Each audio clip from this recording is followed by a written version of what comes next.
That summer, Tupac was also settling down, having moved in with his fiancée, Kadeta Jones, music mogul Quincy Jones's daughter.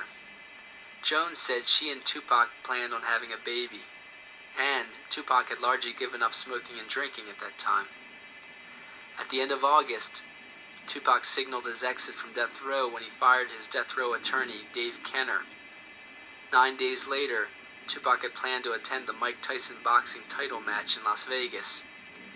One of his two personal death row bodyguards, Kevin Hackey, tried to get Tupac to back out of going.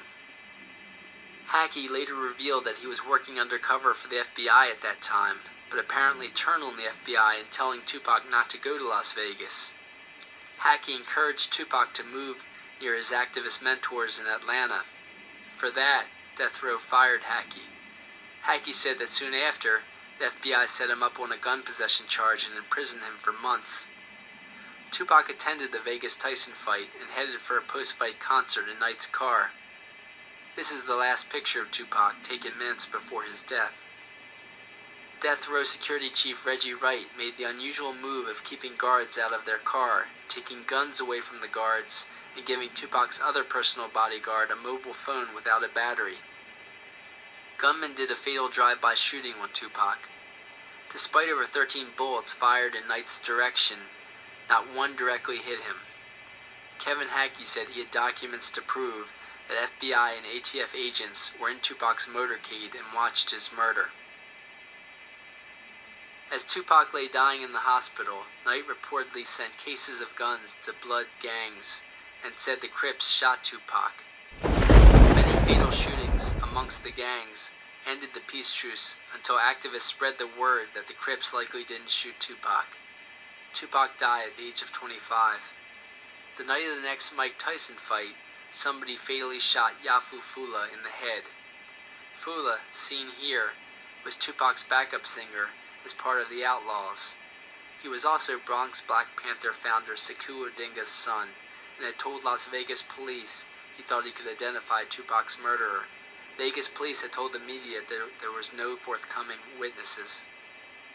On Tupac's final completed CD, Don Columinati, The 7-Day Theory, he had lyrics discussing Haitian Jack Agnat, saying that he knew he was working for the feds, or the FBI, in setting up his New York frame-up and shooting. This dispelled the notion that Biggie Smalls set up the shooting, effectively ending the East versus West rap war. Tupac also played a radical political speech by Malcolm X on that CD. Tupac left hundreds of songs that Afeni Shakur went on to release as chart-topping albums. 8 months after Tupac's murder, gunmen murdered Biggie Smalls. They conducted a drive-by shooting in Los Angeles in 1997. The Los Angeles Times and other news sources reported that FBI and ATF agents, who also worked for the New York Police Department, had taken pictures of Biggie within minutes of his death. Los Angeles police allowed homicide detective Russell Poole as lead investigator in that case.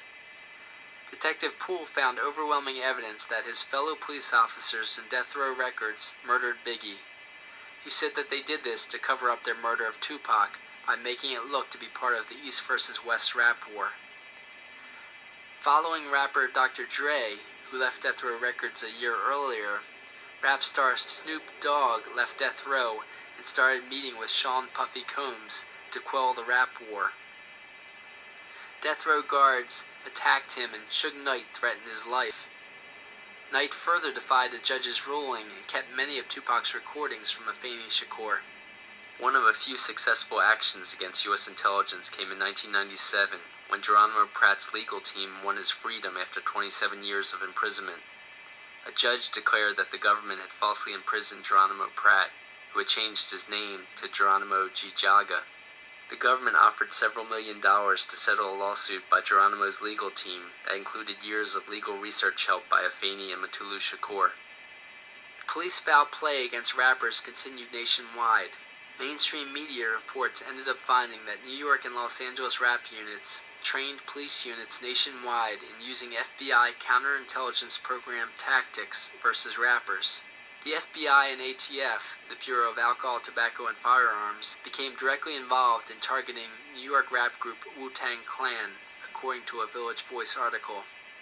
For example, an undercover agent became one of Wu-Tang Clan's managers, as the FBI explored bringing gun charges against the rap group.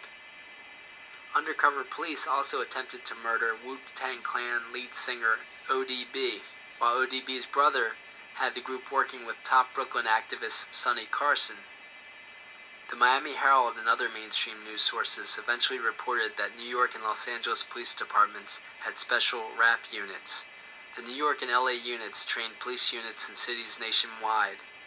Evidence supports that these units use murderous counterintelligence program tactics against rappers. While police maintain that they only kept lists of rappers for legitimate crime investigations, many on these lists experienced COINTELPRO-type attacks, such as Wu-Tang Clan members. Other New York police targeting included Sean P. Diddy Combs and Run DMC's Jam Master Jay Mizell. In the latter case, gunmen came into Jam Master Jay's recording studio and shot him in the head. Similar to the New York recording studio shooting of Tupac, police ignored a security camera videotape of the gunman.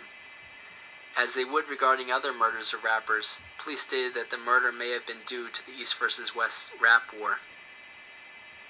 In the late 1990s, Def Jam founding music mogul Russell Simmons organized the Hip Hop Summit Action Network, or Hassan.